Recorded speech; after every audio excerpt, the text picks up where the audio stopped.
Okay.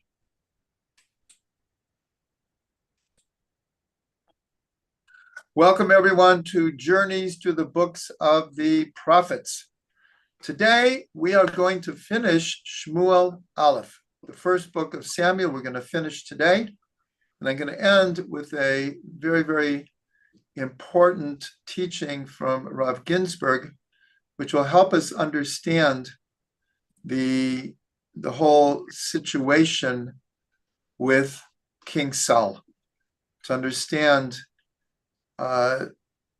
why he had to proceed David HaMelech as king. So we start on chapter 27. As I said, we are going to finish the book today and finish with this special Torah. So we ended chapter 26 that we went through a whole series of King Shaul chasing David having the opportunity a number of times to kill Shaul, and he doesn't allow his men to kill Shaul. And each time he speaks to Shaul and says, I just could have killed you. I didn't, because I mean you no harm. I don't know why you're trying to kill me. Okay, I have to mute everyone. Thank you.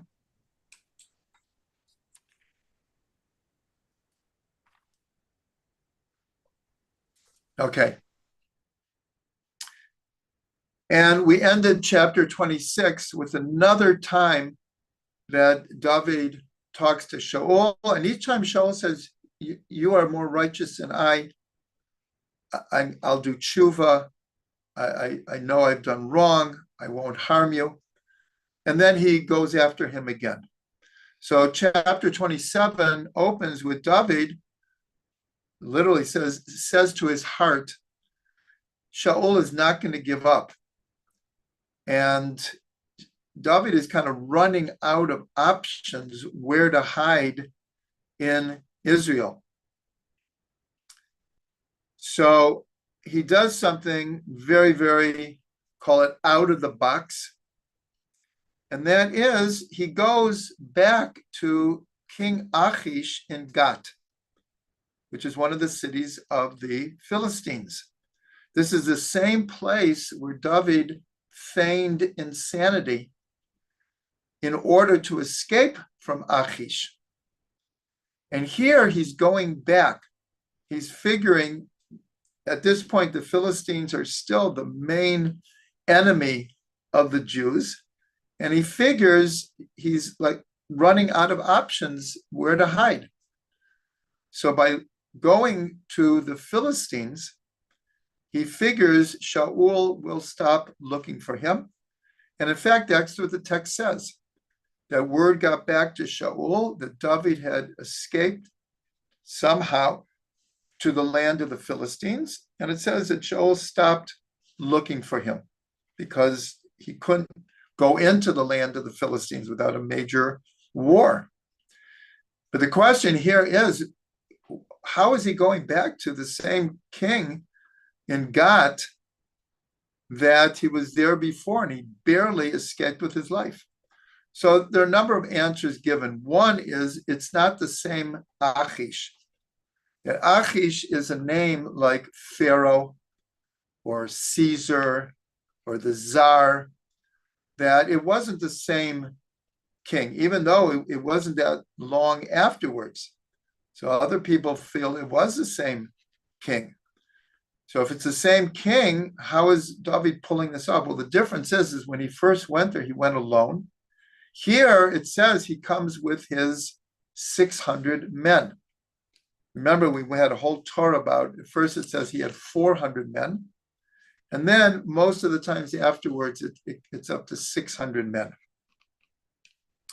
And so Achish accepts him. The question is, why?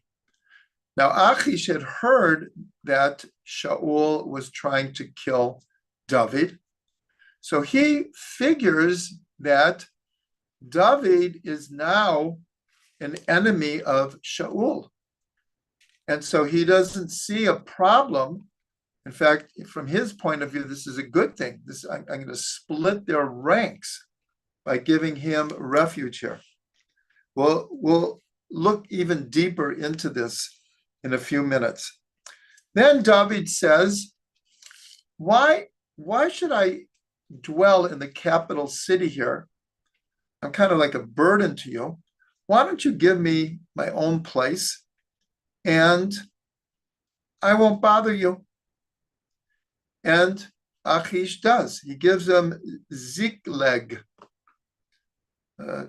strange sounding place, but Ziklag. And this was kind of on the border of southern Yehuda. And the text tells us that David was there for a year and 4 months. And in a certain way, he became very good friends with Achish. Achish came to really trust him. And David, we're going to see that he's like playing a double agent here. He starts raiding the different enemy nations around the south of Yehuda. But when Achish says, what have you been doing? So he tells him, I've been raiding the south of Yehuda. And so now Achish is convinced that David has, in a certain way, switched sides. He is against Israel. He's against Shaul. And so Achish, it says at the end of chapter 27, so it says that Achish believes that he's attacking Israel, when actually David is attacking different tribes that have been attacking southern Yehuda. And it says, Achish says to himself, now David will become completely abhorrent to Israel, and therefore he'll become my servant forever. So here we see that David so convinces Achish that he is, in a sense, switched sides, that Achish really feels, I have control of David now, and David is going to be able to help me. So here we see a very, very similar idea of what Shimshon did. Those who were part of our classes about Shimshon, Samson, and how he kind of went underground and he convinced not only the Philistines, but Israel thought he was a renegade and didn't understand what Shimshon was doing. He was fighting like a private war with the Philistines. And the Philistines were convinced that even Israel didn't want anything to do with Shimshon because he was acting so weirdly. So here there's a connection. There's a very deep connection here.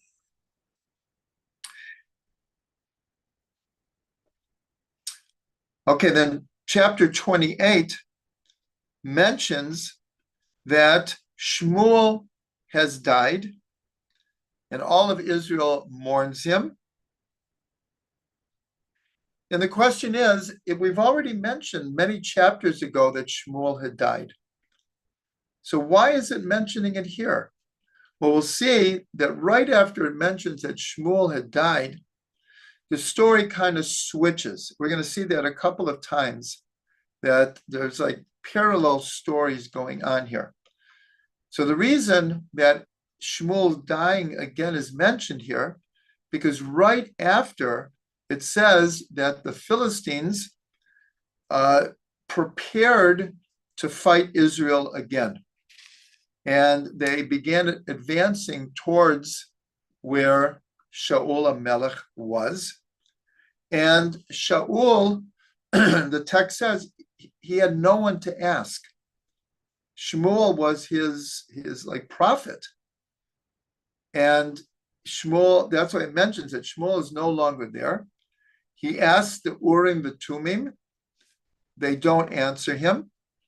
And it says that Shaul was very, very terrified, because this time it was a huge army that the Philistines had assembled, and Shaul was extremely anxious about the situation.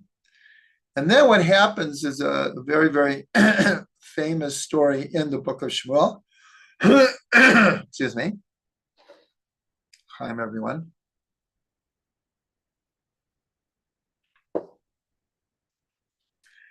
And that is, Shaul sent one of his servants to look for a medium, like a magician, someone who knew the black magic. And he requests that there was a famous woman in Endor, and he sent a messenger to approach her. And then Shaul changes his clothes. He goes incognito, and he goes to this woman that his messenger had found and said, "Please raise up someone from the dead for me." And the woman says, "Why are you coming to me? Don't you know that King Saul has forbidden these magical practices? You're coming to me to trap me." And Shaul, who's still incognito, says, "No, this is just between you and me. Shaul will never find out." So she says, she trusts him. She says, "Who do you want me to raise up?" And he said, "Shmuel." And then this woman figures out that this must be Shaul HaMelech. And she confronts him, and he admits it, and he promises her, "Nothing will happen to you." And so she raises up the spirit of Shmuel. And when Shaul sees him, he falls on the ground in tremendous honor and fear that this woman had raised up the spirit of Shmuel. And Shmuel says to Shaul, "Why have you caused me to rise up into this world again?" And Shaul says, "The Philistines have amassed a huge army. I have no one to ask. I don't know what to do. Please tell me what to do." And Shmuel says, "Why have you, in a certain way, wasted your time? God has already told you that he's taking the kingship away from you. And if you want to know what's going to happen, tomorrow you and your sons will be killed, and the Philistines will have a great victory." When Shaul hears this, he goes faint, and he literally goes faint. And it's very interesting that this woman, who in a certain way really risked her life to help him, she has tremendous compassion on him. And she says, you need to eat something. You need to drink. She sees he's really in a bad situation. And he says, "I can't eat, I can't drink." And his servants can't convince him. Finally, she convinces him to eat and drink. So here, there's a major question here that is asked. In the book of Devarim, there is a whole list of magical practices that are forbidden for Jews. And it ends after a whole list of different types of magical practices. A number of them here, this is called Ov and Yedoni. These were practices to raise up the dead and converse with them. And that whole section ends with Tamim tiyeh im Hashem Elokecha. You should be wholehearted with your God. And Rashi says, in short, that you should trust in God and not trust in these magical practices and try to discern the future through these magical practices. But you should be tamim with Hashem Elokecha. You should be wholehearted. You should be pure. You should trust. You should have faith that everything is in God's hands. Everything is part of divine providence. And so there's a question, though, about this whole idea of these magical practices. Some rabbis, commentators through the ages have said the reason that these are all forbidden and that we should trust in God because ultimately these practices don't work. And so they're fake. They're not real. And therefore, there's no point to trust in them. Only trust in God. Others actually say some of these practices actually can lead to results and they can work. And the reason that God made it forbidden is because just like the idea that Ein Mazal Yisrael, there's no power of the stars over Israel. But this is when we're following the Torah. When we're not following the Torah, then in a certain way, the constellations, the stars, have an effect over us, have a power over us. And the same thing with these practices. So some commentators feel they're forbidden because it takes us away from understanding that all we have to do is trust in God. We don't need these practices. And others hold that they actually work, but we should not use them because it will take us away from trusting in God. So here we see this is an example that is brought that apparently she was able to bring the soul of Shmuel back to this world in order to converse with Shaul HaMelech. So that's why I'm bringing this here, is that, and there's this disagreement, and it's true even to today. There are many mediums and many people who claim to have these mystical, paranormal powers. Some people just reject it altogether, and other people realize that there is something real here, but we shouldn't be dealing with it. We shouldn't be trusting it. It's the same thing with astrology. One would think that astrology is completely forbidden for Jews. And yet when you look in the Talmud, there's an immense amount of understanding the constellations and their influence on reality. What is forbidden is consulting astrology to predict the future and base our actions on these predictions. In other words, we can use astrology to try to understand us as a human being, the human situation, the powers that are present in the universe, but not to use them and trust that they will tell us what to do. So it's a very fine line there. So I'm just bringing this up because this is one of the examples that's brought that apparently she was able to bring up the soul. So that I'm just mentioning, it's a much bigger subject. So after this incident,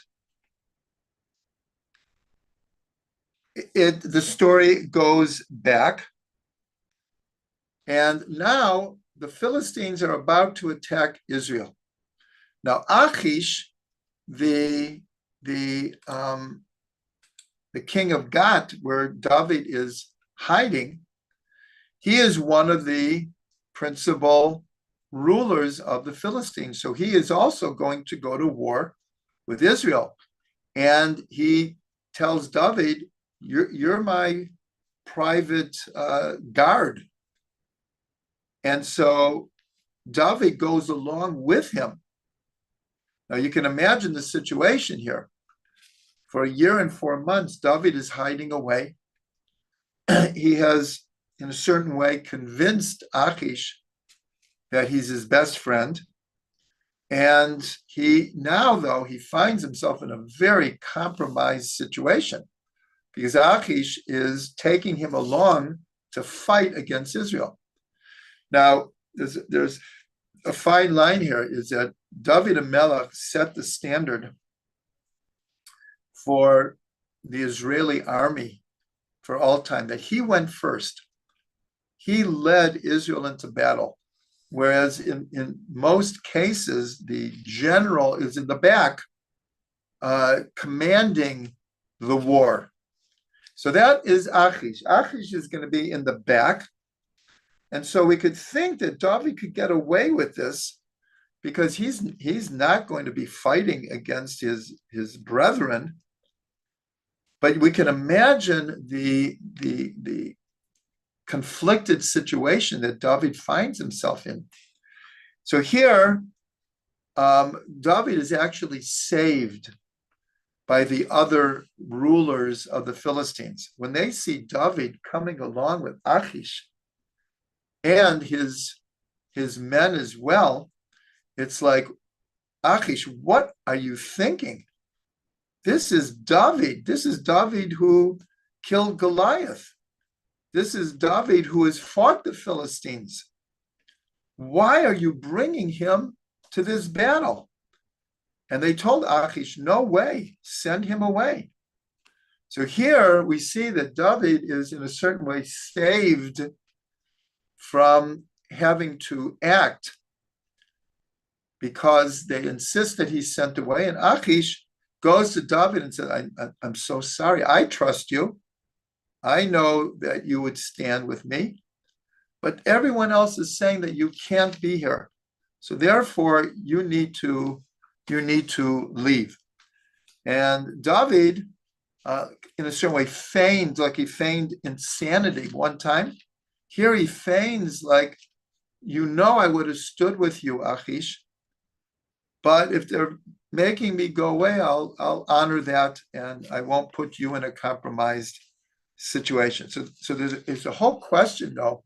What would David have done if the other leaders would not have objected to his being there? So here we'll mention probably the most famous spy in Jewish history was a person called Eli Cohen. There is a tremendous movie. What is it called? The Impossible Spy. It's an incredible story. I suggest everyone tries to find it on YouTube. The Impossible Spy, but it's a true story. And I'm not going to tell the whole story, but Eli Cohen worked for the Mossad, and he was a perfect Arabic speaker. And he's Sephardi, so he grew up speaking Arabic. To make a long story short, he was sent to South America, and he played a wealthy Arab businessman. And he got himself into the inner circle of the Syrian rebels who eventually took over Syria. That was at the time of Assad. Before that, there was a different setup in Syria, but the Ba'ath movement overthrew them and took over. And then Eli Cohen goes to Damascus, and he has a perfect cover. People trust him, people love him. And little by little, again, I'm telling the shortened story. He's away from home for 6 months or a year at a time. And his wife actually doesn't know exactly what he's doing. Every once in a while, he's able to sneak away and then go back to Syria. He becomes one of the leaders of Syria. It's an incredible story. And he almost was made the defense minister. That's how successful he was. All the time he's sending back information. Now, this is leading up to the 6-Day War. And he's sending back information about the Syrian army and where they're placed and their armaments and everything. A long story short, he is finally caught and he was hung, a very public hanging in Syria. But it was very close to the 6-Day War. The information that he sent back was crucial in Israel being able to defeat Syria in the 6-Day War and for us to be able to take over the Golan Heights. So I'm mentioning that here because here David, in a certain way, is like the predecessor of Eli Cohen. He was so implanted, but the other leaders, they didn't come and say, "Oh, David is a spy," and it was just like, he just can't be here. We can't trust him. But they didn't go and kill him or anything. Anyways, David leaves the scene, and now we go to a different story. Now here the Philistines are about to attack Shaul. That's why he went to the medium of Ein Dor. But the story switches here. David goes back, but what happened in those few days that he was going with Achish, Amalek had come and attacked Ziklag and burned it down and took hostages, including at that point the 2 wives of David Amelech, Avinoam and Abigail. And so here we are in chapter 30, that when David comes back, it says, very interesting, it says that he and the people, his 600 men that were with him, said they lifted up their voices and they wept until they had no power to cry anymore. They were devastated that all of their families and friends and followers had been killed or taken hostage. So if you remember, Eviatar is the son of the priest of Nov that had been killed by Shaul HaMelech. And he came with the Urim the Tumim. And so David asked, should I go after them? Because here the Philistines are about to attack Israel. And the answer he got from the Urim and Tumim was yes. Go and attack them and defeat them and bring the hostages back. So obviously this is connected to our situation today. And so it says that of the 600 men, he took 400 men with him. For those who remember the whole Torah that we gave over about the 400 men. And 200 stayed because they had to cross a very large stream or river. And they had all of their arms with them and all of their food, and it was just too much. So they left 200 people to guard what was left of Ziklag, and 400 men went with David, and they were able to defeat Amalek, and he was able to get all of the hostages back, including his two wives. So we're in chapter 30 now. And what happens here is they were able to recapture all of the plunder that Amalek had taken, plus all of the plunder from Amalek. And when they came back to the camp, so the 400 men said to David, we're going to divide the plunder.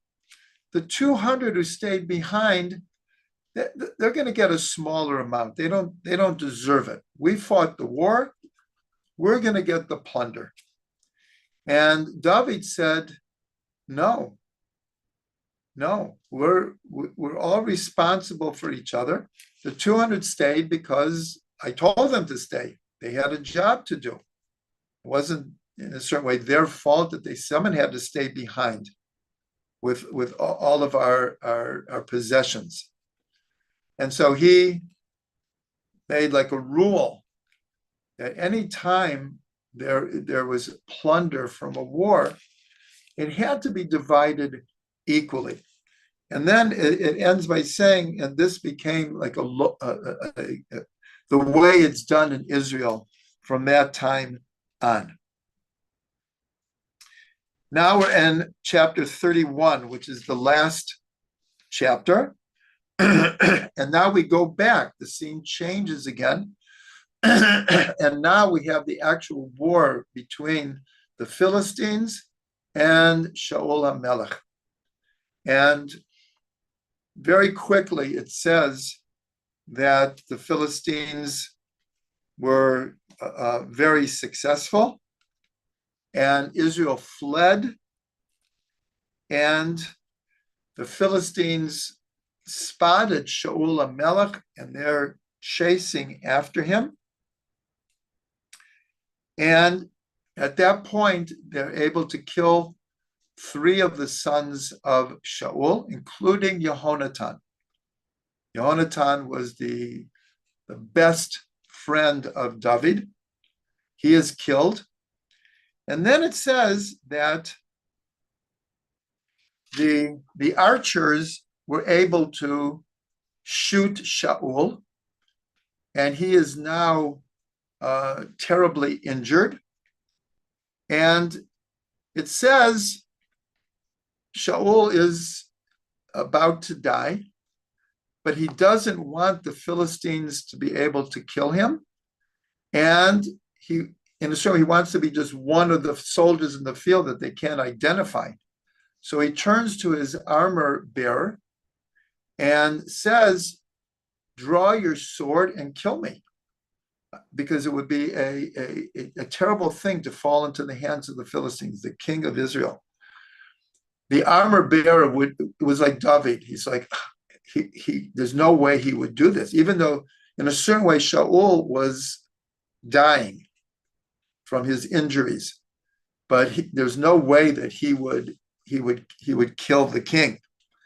And so it says that Shaul took his own sword and he fell upon it, and he died. And when the armor bearer saw this, it said he was so loyal to Shaul that he himself fell on his sword and he died. So here, this is one of many discussions about the whole idea of suicide in Judaism.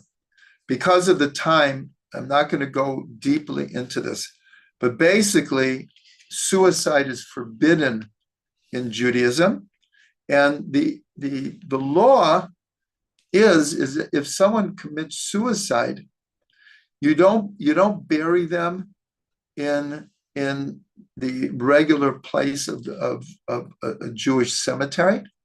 And you don't even sit Shiva and mourn for the person. Because it was considered that only God has the key over life and death. That committing suicide was considered forbidden. I should mention today, this law is rarely used. It's rarely used because it's very harsh for the person. And obviously, if a person commits suicide, they're very disturbed and they feel that there's no reason to live. But most rabbis today will lump a suicide in what's called temporary insanity. And therefore, they can be buried in a regular cemetery and the family can mourn for them and say Kaddish, etc. Nonetheless, there's a whole discussion. Did Shaul commit suicide here? Wasn't it forbidden? It's true he was dying. And then the other question that is asked, and it's not the only time. Unfortunately, there's actually many, many, many times in Jewish history where individual Jews or communities had to make the choice of fall into the hands of the enemy and become their slaves, their prostitutes, be tortured, forced to convert, etc., or commit suicide.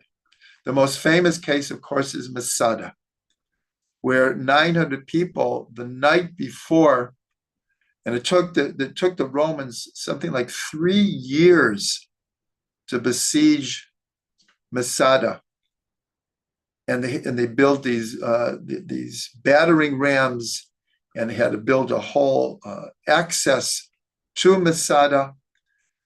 And the night before, it was clear the Romans would break through the next day. 900 people on Masada killed each other, and then the last ones committed suicide. And there's a whole question, did they do the right thing? Anyways, I'm just saying, in the whole discussion of suicide, King Saul is brought. And here, some people say, maybe he didn't do the right thing. Other people say, because it would have been such a desecration of God's name to have the anointed of God, the king, fall into the hands of the enemy, that it's not put into the category called suicide. Like I said, it's a much more complicated idea, but since this is one of the sources, I just wanted to bring it.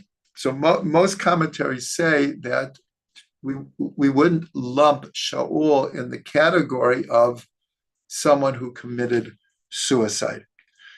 What happened after that is the Philistines did find his body. They cut off his head, and they took his body and they strapped it to the walls of Beit Shan. Beit Shan is a city that still exists. And if you go to Beit Shan, there's Roman ruins, but there's a whole write-up about it's in the same basic place as the ancient Beit Shan. And they hung Shaul's body there as like a warning to the Jews and to elicit fear. The end of the book of Shmuel ends with people from Benjamin.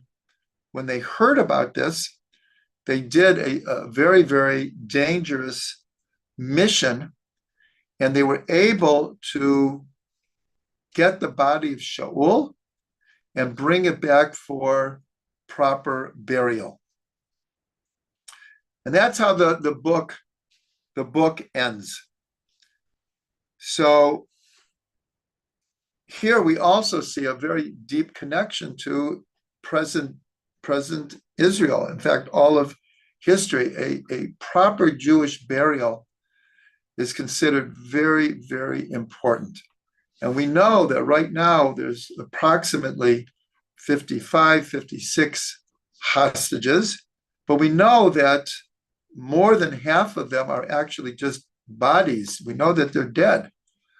And yet it's considered a national mission to get these bodies back for proper burial. Those are following the news. Just last week, they were able to find two of the bodies and bring it back and for proper burial. It's a proper closure. And it's very, very important for families. We know in the last 80 years, many soldiers, just like the people from Benjamin, who risked their lives to bring back his body for burial, many, many soldiers in the field in real time have risked their lives to drag a comrade who had been killed, but to get his body back so the family can bury him. And that's how the book of Shmuel ends. Now, I want to give over a Torah from Rav Ginsburg that will help us understand the whole idea of how Shaul became king. Just one second. How Shaul became king, the circumstances behind it. If we remember, the people asked Shmuel, who was the judge, he was the prophet, he was the leader, and they said, we want a king like all the nations around us. And we've discussed this, that this already set the whole stage in a certain way for Shaul not being able to succeed, is because the way the people asked for a king in a certain way like sealed the energy around the first king of Israel. Nonetheless, the text says that at a certain point, Shmuel was very upset. Again, not because they asked for a king, because it's in the Torah. It's in the Torah that it's a good thing to have a king, but not a king like all the other nations. That was never the idea. And so in discussions, we've in a certain way attributed Shaul's failure because of the way that the people asked for a king. It was like a setup for failure. So last week, or actually 2 weeks ago, in preparation for Shavuos, Rav Ginsburg gave a class. And without going into the whole class, at the end of the class, he was discussing one of the names in the Torah for Shavuos is Atzeret. Atzeret means to stop, to make a border, to halt, to imprison, depending on how it's used. And Rav Ginsburg, in this discussion, mentioned that if you go back to the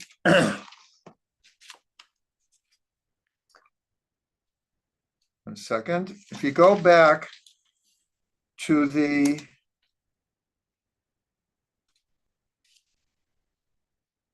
end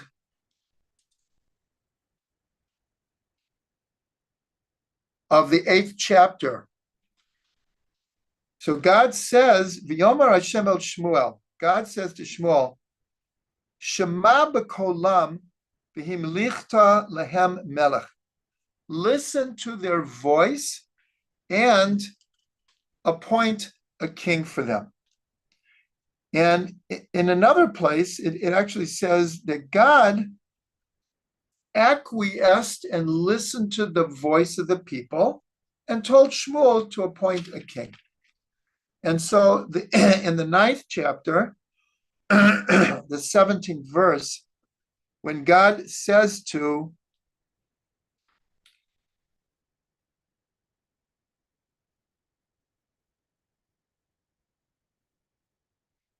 one second.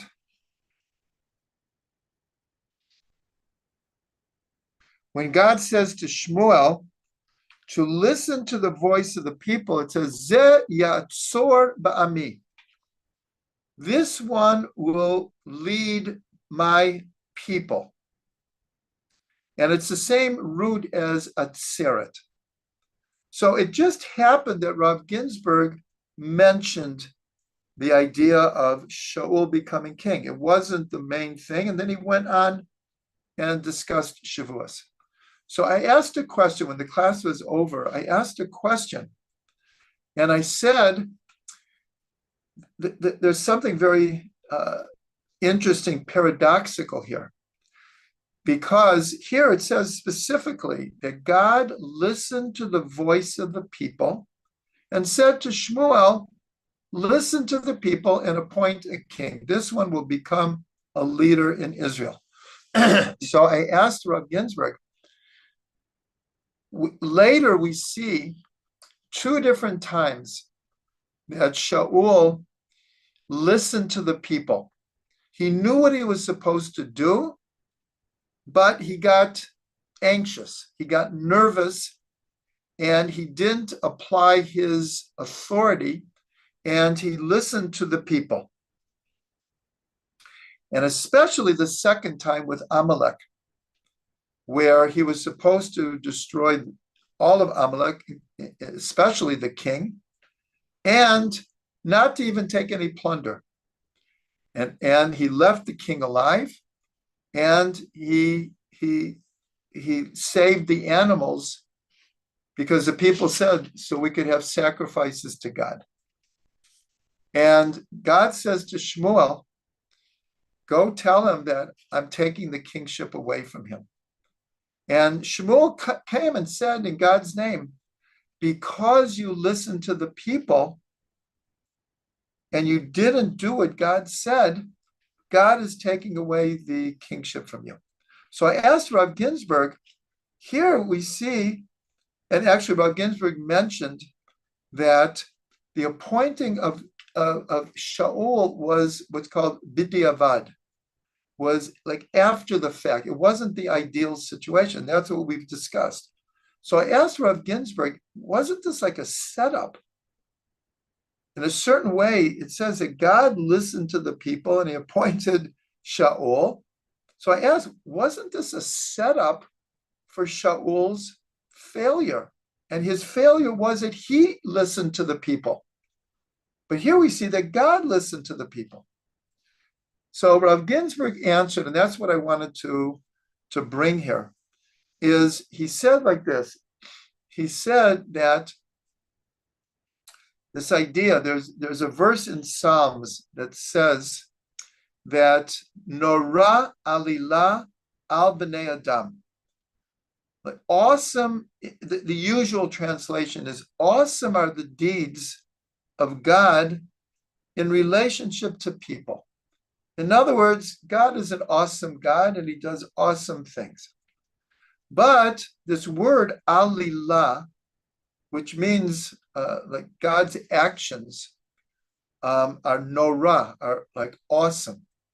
But the same word for actions, alila, throughout Jewish history has been used for a blood libel.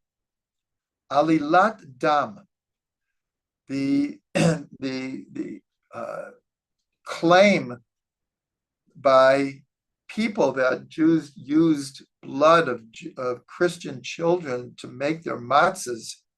Well, untold Jews were killed because of these blood libels, but it's the same word. And so some of the commentators say, when we say awesome are the deeds of God in relationship to man, they read it like this. Awesome is the setup, is the libel that God set up for mankind. And it's understood, this means with Adam and Eve in the Garden of Eden. In other words, yes, they had free will, but maybe it was a setup. Maybe it was inevitable that they would eat from the tree. Maybe God actually meant for them to eat from the tree. This is a whole discussion. We could go on for a long time discussing We'd have to look at the text to understand it deeply.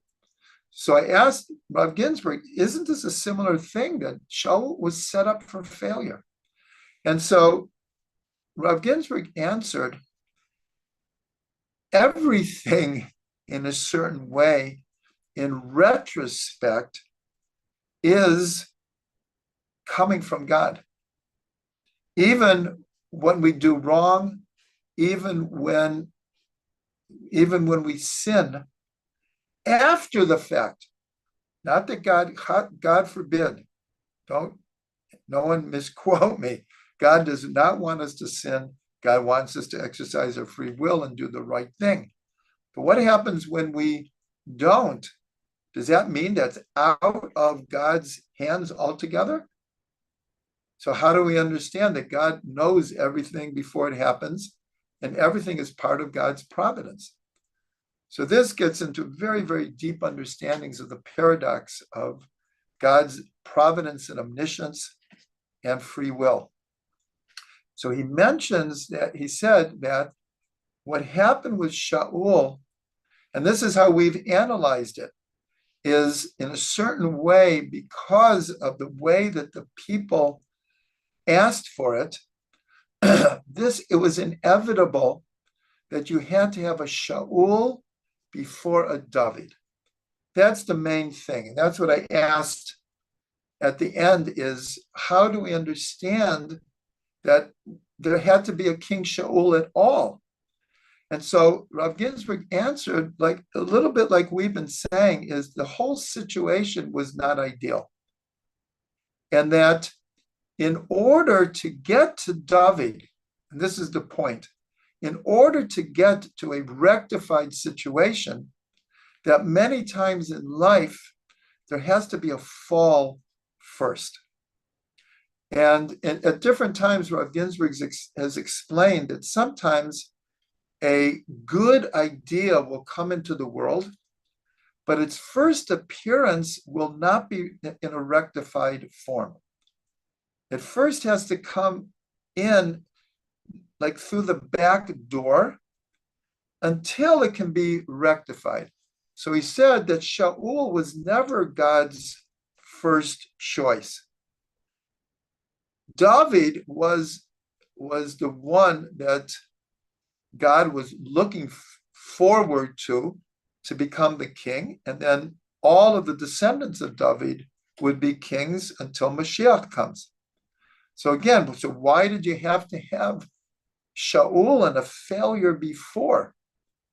And so Rav Ginsburg said, and sometimes we can look at our own lives, that sometimes we have to fall flat on our face before we can succeed. Or the verse says, Sheva yipol tzadik v'kam. 7 times a tzaddik will fall and he gets up. Usually when we think of a tzaddik, we don't think of a tzaddik falling at all. A tzaddik is this righteous person. We look up to the tzaddik. He's the leader. Why would we expect him to fall? But the verse says, Sheva yipol tzadik v'kam. And that's why we've been also discussing David. And we're going to see David fell many times. David made many mistakes along the way. But he got up. He got up. And so here's a very deep understanding of why Shaul had to be the king first. And we've analyzed Shaul's, we'll call it illness. After the second time where he doesn't fulfill God's command and he listens to the people, then it says that an evil spirit entered into Shaul, and the rest of his life he was plagued with what we've called either schizophrenia, bipolar, manic depressive, split personality. But this came because of his failures. He couldn't get up. That's the tragedy of Shaul. And we've mentioned that the sages say he was a very, very holy soul. And so Rav Ginsburg at the end said that Shaul, his soul was from the world of Tohu. And it just like before this world of rectification, there was a world of Tohu, and the world of Tohu shattered. Shvirat HaKelim. And so Shaul HaMelech, tragically, he was a personification of the world of Tohu. He was a very high soul. He was a very high soul, but he shattered. The world of Tohu shattered, and this world is called the world of rectification. That is David HaMelech. But we're also going to see that David HaMelech, in a certain way, also has a little bit of his foot in the world of Tohu. And the greatness of David is he was able to overcome that. That's what we say already, like especially with the city of Nov, where he didn't tell the truth. And it turns out that he caused the death of 85 people, the Kohanim of Nov, because he didn't act accordingly. He almost killed Naval. Only Avigail's wisdom got him to not kill him. And then, of course, we'll have the whole story of Bathsheba in the second book of Shmuel. So here we see Rav Ginsburg was trying to explain that Shaul was a personification of the world of Tohu. That's why he came first.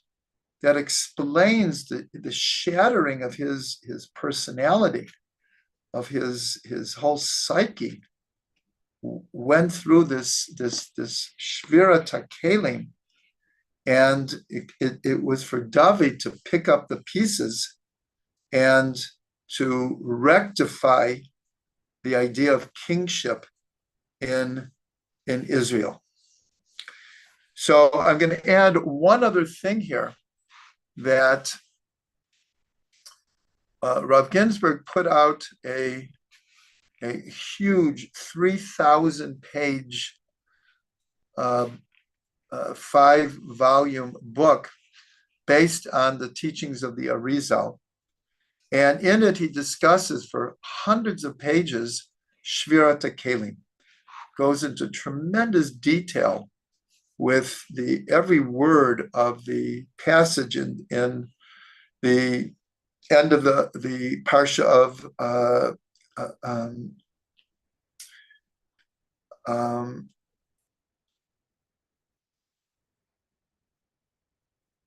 give me a moment here.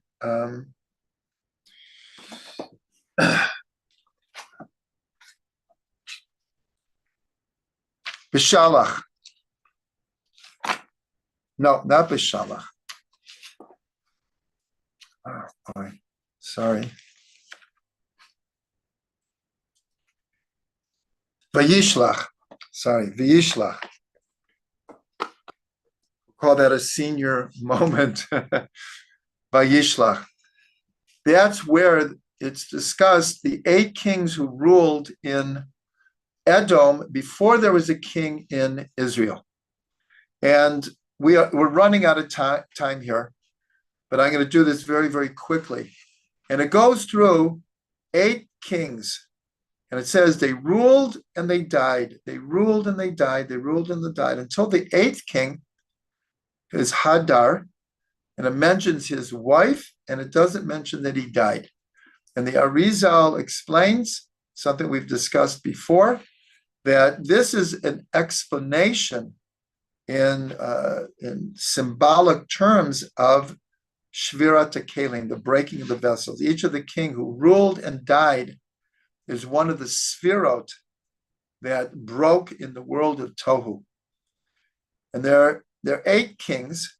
7 of them are the lower sfirot, actually starting from Dat.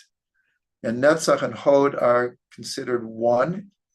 So the 7 lower Sfirot, they are the ones that break.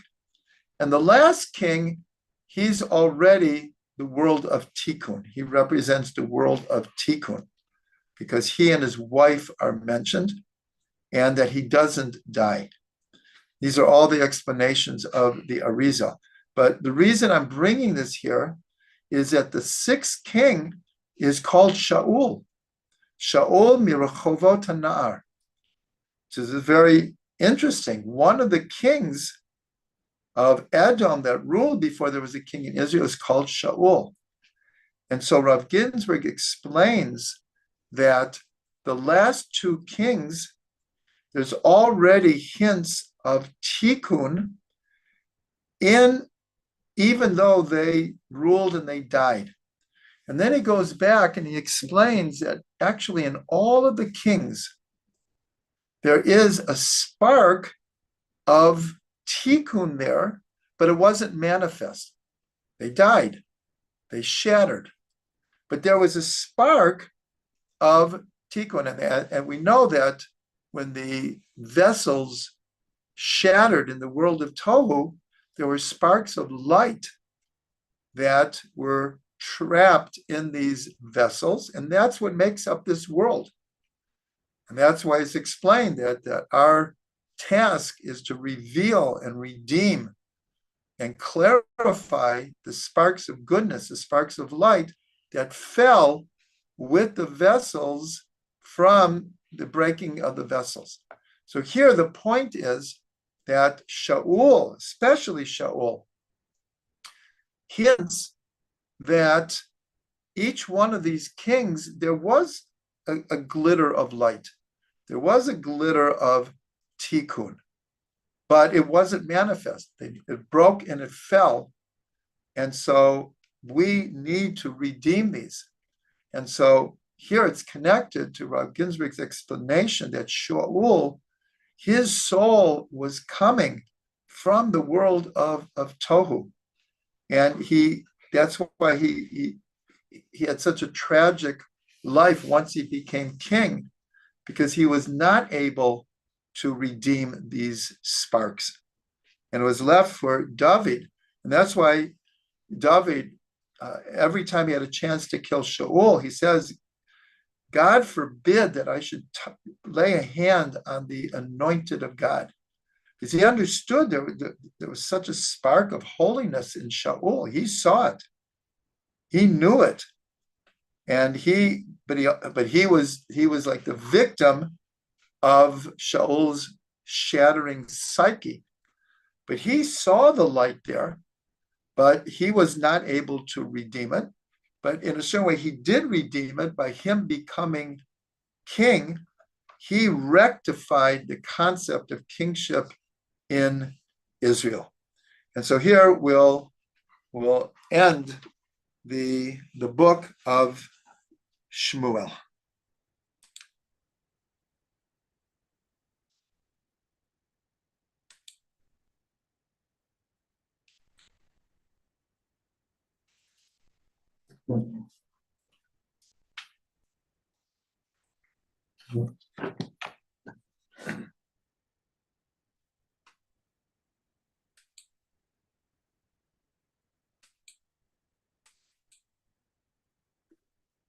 Welcome everyone to Insights into the Weekly Haftarah. This week's Parsha is Shlach, where the whole story, call it the tragic story of Moshe sending 12 spies to spy out the land in preparation for us to enter the land. We're ready to go. There's a whole discussion. Why did Moshe send spies? Why did he listen to the people? For those who just followed our last class on the book of Shmuel, a lot of it had to do with God listening to the people and appointing Shaul as king, and Shaul listening to the people and not fulfilling God's commandment. So there's a whole question. Did God command Moshe to send? Rashi says no. God says, if you want to send spies, that's up to you. Many commentaries say there was nothing wrong with them sending spies. In a wartime situation, you have to know about the enemy. This is very appropriate to the situation now. Is Israel is bombing Iran based on years of spy intelligence. We know where everything is, and we're going after it. So many commentators say there's nothing wrong with them sending spies, but it depends on the motivation. So, in short, that the whole story of the spies, and they came back after 40 days, and 10 of the spies gave an evil report. 2 of the spies, Yoshua and Caleb, said, don't listen to them. We can go into the land. We can do it. God is with us. He has promised. The people did not listen. And in fact, they cried that night, which was actually the first Tisha B'Av, the 9th of Av. And the Midrash says, God said to them, you're crying for no reason. I promised to take you into the land. This day will become a day of crying for all generations. And of course, on Tisha B'Av, we commemorate the destruction of the 2 temples and many other terrible things that have happened through Jewish history. So we would expect the Haftorah to have something to do with sending spies. And of course, that's exactly what it is. It comes from the 2nd chapter in the book of Yehoshua. And it describes how Israel is coming into the land. And the first city they have to take is Jericho. And it says in the 2nd chapter of Joshua, he sent spies to spy out Jericho. So the first question that we ask is, after the terrible consequence of sending spies, we ended up wandering in the desert for 40 years. The spies were in the land for 40 days, and God said, a year for a day, a year for a day. So we ended up wandering for 40 years until that whole generation passed away. Excuse me. So the Haftorah tells the whole story of Yoshua. He sent 2 spies. By tradition, they were Caleb. He was the spy from 40 years before, and now he's being sent again, and Pinchas. It doesn't name them, but by tradition, those were the 2 spies. And the famous story is how they come to the inn or hotel of Rachav, and she is called a zona, which can be interpreted either as one who provides for other people, like someone who runs a hotel or an inn, or it can mean a prostitute. And different commentaries have different opinions. Was she a prostitute or just an innkeeper? The same word is used with Shimshon when he goes down to Azza, and it says that he went to the place of a zonah. And there again is a discussion. Was this a prostitute or was this an innkeeper? In both cases, we'll say the majority opinion is they were prostitutes. Rachav was a prostitute. The Gemara says she was one of the most beautiful people in the world. And it says that every king of the entire Middle East went to be with her. But I'm going to go back just for a second as to why is Yeshua sending spies? He was one of the spies who came with Caleb, who came with a good report. But why take a risk again? So it's explained that again, in principle, there was nothing wrong with sending spies. But the first set of spies, it was in a certain way, like, let's say a king wants to conquer a certain area. So he sends spies to see, is it worth it? Is there anything there that we would risk a whole war to conquer it?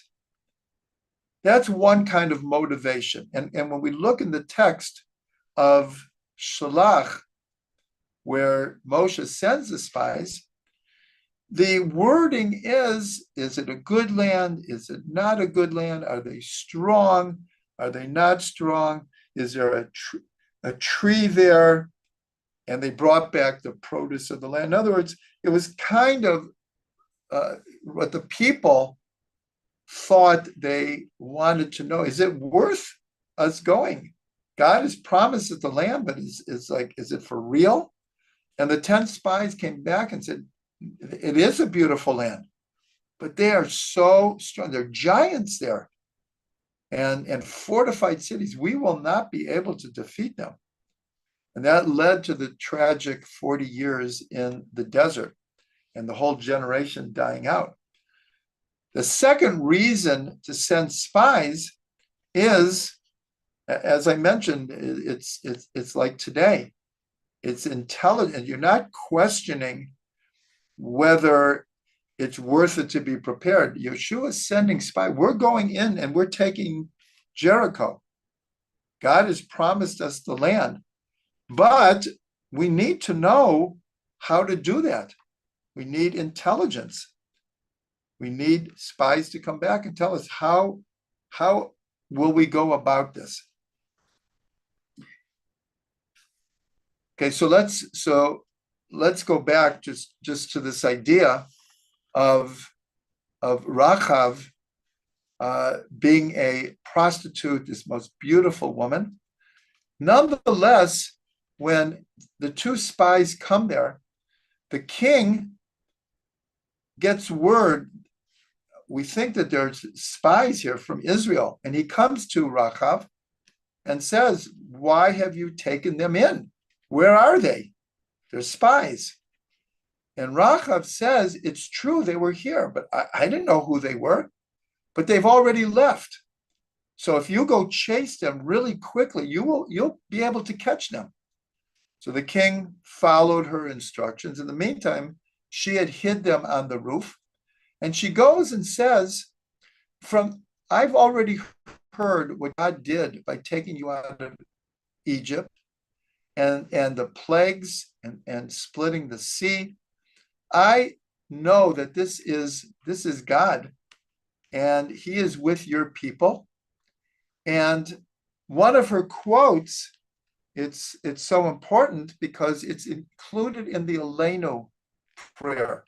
The Aleinu, we end every prayer service with the Aleinu. And in the Aleinu is incorporated her words, where she says, Ki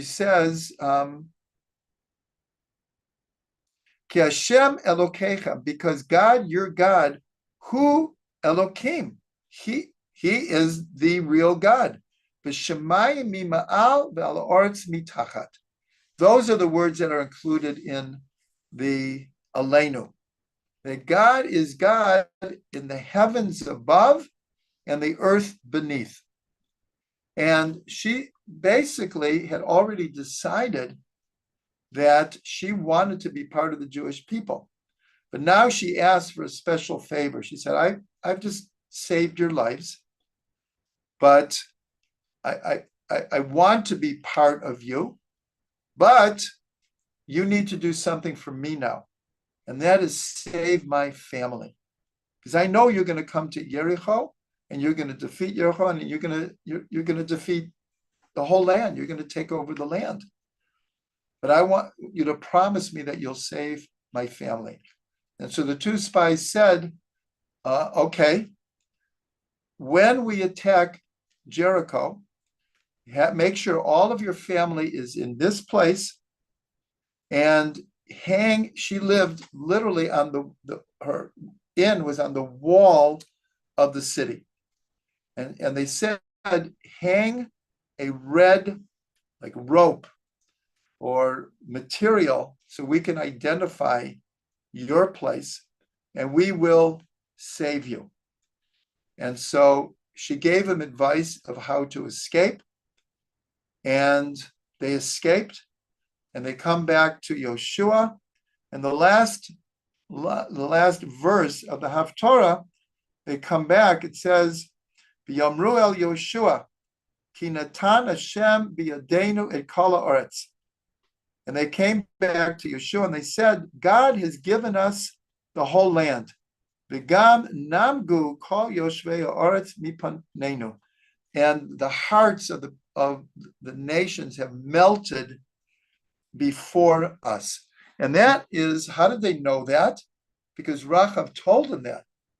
Rachav told them, I'm in touch with everyone. I know everyone. And I can tell you, everyone is terrified. Everyone's heart, that's the language that she used. The hearts of everyone have melted. So those who followed our series on the books of the prophets, so we went into this in great depth. So I just want to mention one thing here is, first of all, this was a great tikkun that Yoshua did. It's very similar to this idea that if you fall off a bicycle, the first thing you should do is get back up onto the bicycle and ride.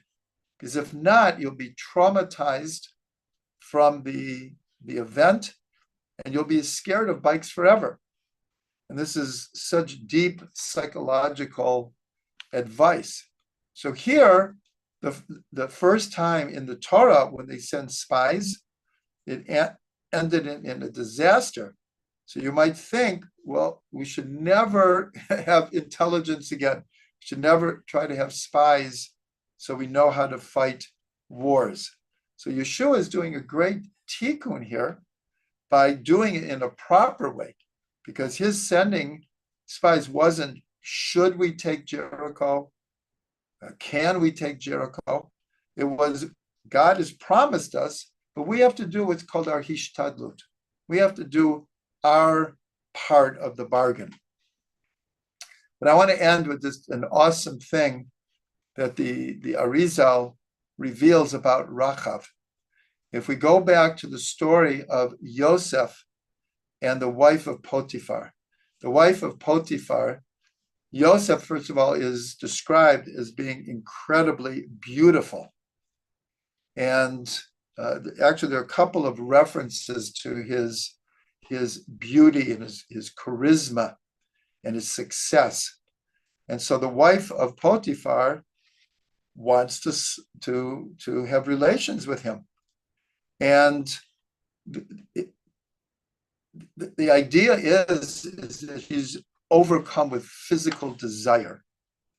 But the Arizal points out that part of her motivation was that she saw in unclear prophecy that somehow she was meant to be with with Yosef.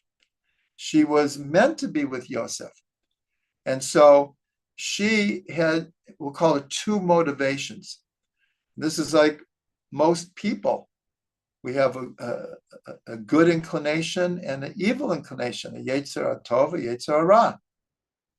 And sometimes both of them are operating and sending mixed messages. So yes, she had raw desire to be with Yosef, but also there was a spiritual element there that she felt drawn to him on a soul level. So the Arizal explains that later the part of the soul of Yosef is incarnated in Yehoshua. And the good part of the wife of Potiphar is incarnated into Rachav. And according to tradition, after this whole incident of this Haftorah, Yoshua, Rachav converts, and Yoshua marries Rachav. And so here we see a tremendous tikkun, that the good part of the wife of Potiphar, her unclear prophecy later was realized, that she really was meant to be with Yosef, but not then, only when Yosef becomes Yoshua and she becomes Rachav. So this is an incredible revelation of the Arizal, seeing how sometimes stories take lifetimes to play themselves out.